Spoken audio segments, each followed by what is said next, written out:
Hello and namaste friends. Welcome back to my new video. Indian parents को ये financial mistakes कभी नहीं करनी चाहिए. 1. सिर्फ बच्चों पर सब कुछ खर्च कर देना. अक्सर माता पिता अपनी पूरी कमाई बच्चों की पढ़ाई, कोचिंग, कपड़े, मोबाइल, गैजेट्स आदि पर खर्च कर देते हैं और अपने लिए कुछ नहीं बचाते. समस्या यह है कि जब आप रिटायर होंगे तब बच्चे अपनी जिंदगी में व्यस्त होंगे. अगर आपने अपने लिए पैसा नहीं बचाया तो आप उन्हीं पर निर्भर हो जाएंगे. सही तरीका, बच्चों के साथ साथ अपने रिटायरमेंट के लिए भी बचत करें. आपका रिटायरमेंट सबसे पहली फाइनेंशियल जिम्मेदारी है. 2. यह सोचना कि मेरा बेटा मुझे संभाल लेगा. भारत में बहुत से पेरेंट्स मानते हैं कि बेटा या बेटी बड़े होकर उन्हें संभाल लेंगे. लेकिन आज की लाइफ इतनी महंगी और स्ट्रेसफुल है कि बच्चे खुद की ईएमआई, घर और फैमिली में फंसे रहते हैं. सही तरीका, अपने बुढ़ापे का खर्च खुद उठाने की तैयारी करें. पेंशन, एफडी, म्यूचुअल फंड और रेंटल इनकम जैसे विकल्प बनाएं. 3. इंश्योरेंस को बेकार समझना.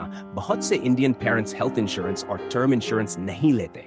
उन्हें लगता है कि पैसा बर्बाद है, लेकिन एक बड़ी बीमारी या एक्सीडेंट आपकी पूरी लाइफ सेविंग खत्म कर सकता है. सही तरीका, कम से कम 10 लाख का हेल्थ इंश्योरेंस. कमाने वाले पेरेंट के लिए टर्म इंश्योरेंस, ये आपके बच्चों को कर्ज और गरीबी से बचाते हैं. बच्चों के नाम पर सारी प्रॉपर्टी कर देना. कई पेरेंट्स अपनी सारी जमीन, घर बच्चों के नाम कर देते हैं. सोचते हैं इससे बच्चों को सुरक्षा मिलेगी, लेकिन बाद में वही बच्चे आपको इग्नोर करने लगते हैं और आपके पास कोई अधिकार नहीं रहता. सही तरीका, प्रॉपर्टी अपने नाम पर रखें. बच्चों को विल के जरिए दें. 5. बच्चों को पैसे की वैल्यू न सिखाना. हम बच्चों को सब कुछ दिला देते हैं, मोबाइल, बाइक, ब्रांडेड कपड़े, बिना उन्हें मेहनत और पैसे की कदर सिखाए. ऐसे बच्चे बड़े होकर फिजूल बन जाते हैं. सही तरीका, बच्चों को पॉकेट मनी दें और बजट बनाना सिखाएं. दिखावे के लिए कर्ज लेना, शादी, फंक्शन, गाड़ी, मोबाइल, घर, सब ईएमआई पर, सिर्फ समाज को दिखाने के लिए. नतीजा, पूरी जिंदगी ईएमआई में चली जाती है. Saving zero. सही तरीका, जितनी चादर हो उतने पैर फैलाओ. 7. सिर्फ फिक्स्ड डिपॉजिट पर भरोसा करना. एफडी सुरक्षित होती है लेकिन महंगाई से कम रिटर्न देती है. अगर महंगाई 6% है और एफडी 5% देती है तो आपका पैसा घट रहा है. सही तरीका, mutual funds, SIP, PPF, NPS जैसे साधनों में भी निवेश करें. 8. बच्चों की पढ़ाई के लिए प्लानिंग न करना. अचानक 20 लाख की कॉलेज फीस सामने आती है, फिर लोन लेना पड़ता है. सही तरीका, जब बच्चा छोटा हो तभी एजुकेशन फंड बनाएं. 9. इमरजेंसी फंड न बनाना. बीमारी, जॉब लॉस, एक्सीडेंट कभी भी हो सकता है. अगर इमरजेंसी फंड नहीं है तो क्रेडिट कार्ड और लोन में फंस जाते हैं. सही तरीका, कम से कम महीने का खर्च अलग सेव रखें. 10. फाइनेंशियल नॉलेज न लेना. बहुत से पेरेंट्स कहते हैं हमें ये सब नहीं आता और दूसरों की बातों में आकर गलत इन्वेस्टमेंट कर बैठते हैं.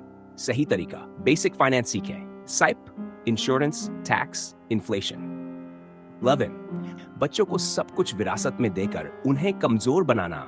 अगर बच्चा जानता है कि घर, पैसा सब मिलेगा तो वह मेहनत नहीं करता. सही तरीका, बच्चों को सेल्फ डिपेंडेंट बनाएं. विल न बनाना. भारत में ज्यादातर पेरेंट्स विल नहीं बनाते. नतीजा, बच्चों में प्रॉपर्टी के झगड़े. सही तरीका, एक सिंपल विल जरूर बनाएं. सिर्फ आज के लिए जीना. आज मजा कर लो, कल देखा जाएगा. ये सोच बहुत खतरनाक है. सही तरीका, आज और कल दोनों के लिए प्लान करें. इंडियन पेरेंट्स का सबसे बड़ा कर्तव्य सिर्फ बच्चों को पालना नहीं, बल्कि अपने बुढ़ापे को सुरक्षित बनाना भी है. अगर आप फाइनेंशियली स्ट्रांग होंगे तो आपके बच्चे भी मानसिक रूप से मजबूत होंगे. Strong parents, strong family. अगर आपको यह जानकारी उपयोगी लगी हो तो इस वीडियो को लाइक और शेयर जरूर करें ताकि और लोग भी इसके बारे में जान सकें. अपने विचार और अनुभव कमेंट में जरूर बताएं. हमारे चैनल को सब्सक्राइब करना न भूलें और बेल आइकन दबाएं